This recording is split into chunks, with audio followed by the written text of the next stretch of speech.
Today I'd love to talk to you about rebuilding in prayer.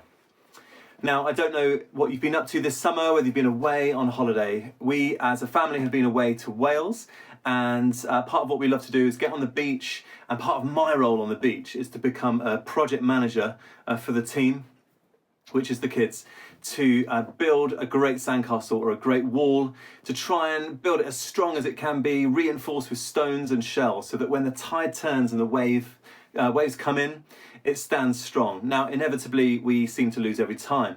And today we're thinking about new starts, about rebuilding, and what role prayer has in our rebuilding. It's part of our vision series through the whole of September. And September is often an exciting time with fresh starts. But at the moment, it's exciting and also a little bit uncertain. And we heard last week from Toby about the vision series, the vision of St. Nick's, that everyone is playing our part. We join in and play our part with all the other churches in the re-evangelization of the nation. And today we're going to explore how we can play our part with that in prayer. Sometimes we feel like visions can be too big for us. We don't know where to start. We don't know what we can do. Well, I hope today, my hope is that instead of feeling overwhelmed, we can feel inspired and equipped so that we can take small steps forward together.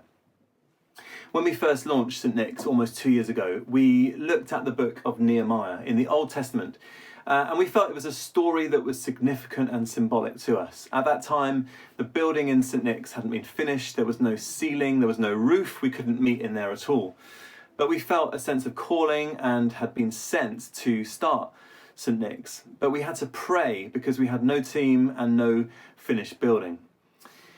And there's this amazing story in the Old Testament of Nehemiah that I'd love to look at today, and just to learn what we can learn from it, what it teaches us, and how we can respond.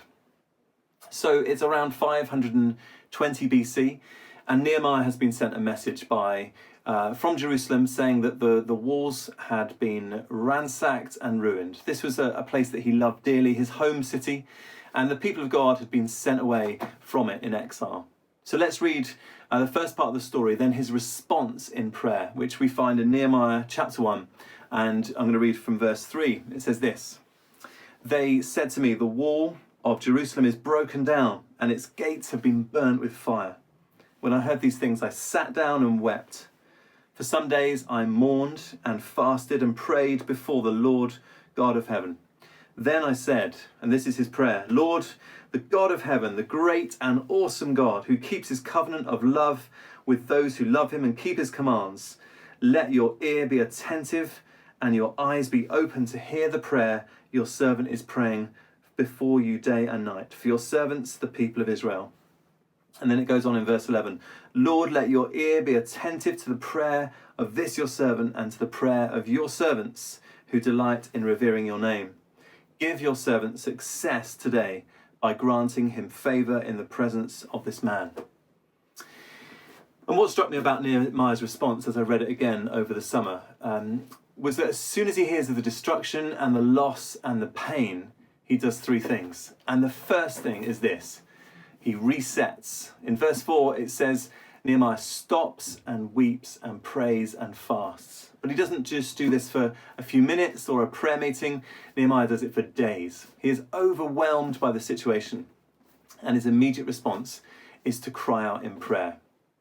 Secondly, he refocuses. In verse 5, after his moment of resetting, Nehemiah reminds himself in his mind who God is and how awesome he is, not focusing on himself, but the awesome God he worships and responds to. And then later in verse 11, he prays a big, bold prayer for success and favour. Now, this isn't for his own fame, but because it's what he feels God is calling him to. And then the third thing is they rebuild. But again, Nehemiah doesn't do it together. And the whole of the rest of Nehemiah talks about how the people together each had their part. Everyone had a part, and it goes into incredible detail about who had what job to play. So we learn this: Nehemiah sees the opportunity and responds. God works with Nehemiah and uses him, an unlikely and ordinary person, and uses him in incredible ways. And then God hears his prayer, the cry of his heart, and grants favour and success. Now, even though the walls of St Nick's are still standing, the stability of the walls in our world feel like they've been severely shaken and damaged over the last few months. Look around us, look around the world. You don't have to look too far to see places where they've been deeply unsettled and hurt.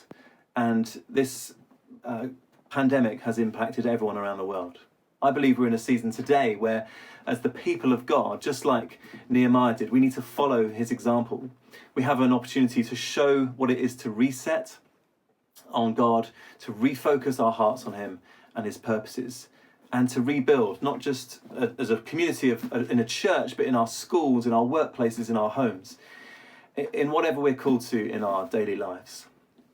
But you might say, how can I get involved today? How can I get involved right now, even right where you are watching this?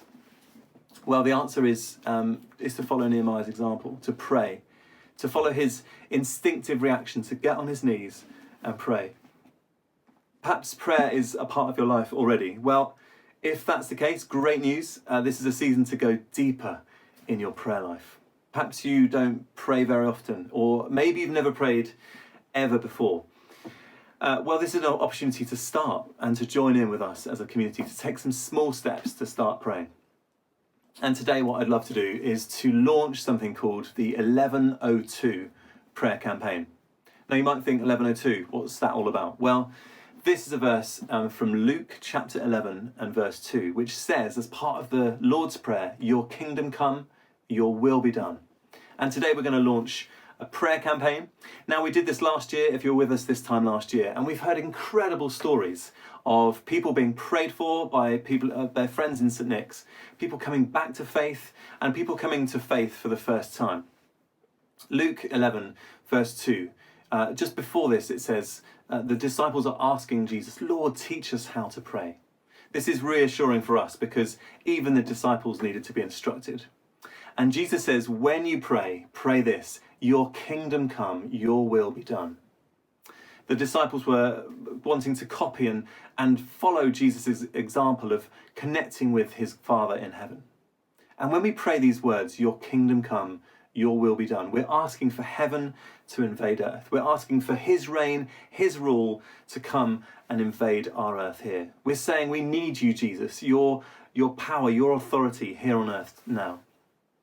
So today, I'd love you to join in with what we're doing. Today, I'd love you to commit to pray for 3 friends specifically, those who are not yet Christians, not part of St Nick's, to come and explore faith. And we're going to do this for the next 28 days. In this season that we would see, our prayers that we would see our friends, our families, neighbours, our colleagues come to know Jesus, maybe for the first time, or maybe come back to faith if they've been brought up in faith. And I believe that we have a huge opportunity. There's huge hunger and openness out there. People want to explore faith, maybe more than we realise. Some research came out and it was published in The Guardian just back in May, not long ago, at the start of lockdown. And it said that in the first 6 weeks of lockdown, 25% of all adults watched or listened to an online church service. 25%. Even more amazingly, 33% of those were between the age of 18 and 34. Then we heard that a prayer hotline had been launched, a national prayer hotline. And in the first 48 hours, 6,000 people had responded to ask for prayer or to give a prayer request. And we want St Nick's to be a place where these people can come and explore faith for themselves. My prayer, our prayer together, is that we would see even more in this season as we look to reset on God, refocus our hearts on him, and rebuild in faith. So, here's the ask. What I'd love you to do with a piece of paper that's either on your car, on the card that's on your seat in church if you're there, or just grab a piece of paper on a notebook if you're at home, is to think of 3 people who don't yet know Jesus, who aren't part of the community of faith. And what I'd love you to do is to set an alarm on your phone. Here's my phone. Set an alarm for 11:02 every morning and pray for those 3 people every day for 28 days. Set the alarm with the names of the 3 people so that when it pops up every day we can pray together. Now, I'm no expert mathematician or statistician, but I know that there are around 350 people at St. Nick. So if everyone committed to pray for 3 people over the next month, that's 1,000 people pray for by us. Now that is exciting. That's the sort of vision that excites me, that I want to get on board with. And if we think about maybe later in this month, inviting some of those people to Alpha, that could be 1,000 people invited to Alpha to explore faith together. So it's 11:02 on Monday morning, and you've set your alarm today, and your alarm goes off. What do you pray? Well, I want to give you an idea for one prayer for the people that you're praying for, and one prayer idea for you. Firstly, for the people you're praying for, let's pray this: for curiosity to be stirred in their hearts and their minds, that they would be curious about faith, and that they would come to Jesus, they would come to know Jesus. Secondly, a prayer for you in this season. I think we can pray for our friendship to be deepened with our 3 people, and for us to take risks. Now, we don't just pray alone. We don't want this to be a private thing, an individual thing. We want to pray together. And every Tuesday morning, we pray, and we've prayed through lockdown together at 8 o'clock on Tuesday morning, online on Zoom. And it's been an amazing time together. It's been an amazing highlight for me through lockdown. And people have prayed those words: your kingdom come, your will be done, for God's kingdom and reign and rule to break through on earth, now more than ever. And we've seen amazing things happen. Had an amazing times of prayer from all around. We pray for local things as well in Bristol.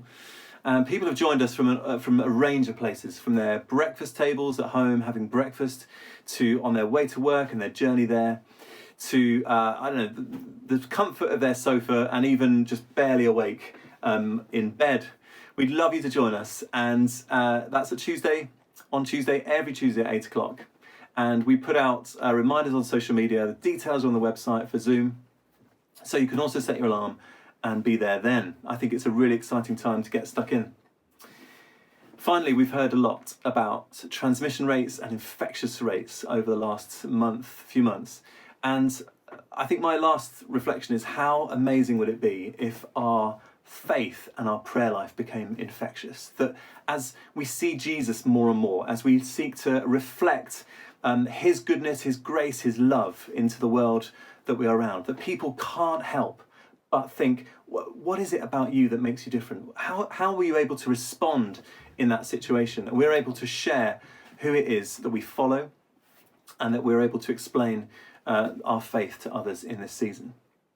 And I pray as we do that we would know God's favour and God's goodness on us and through us as we seek the re-evangelisation of not just Bristol, but the UK.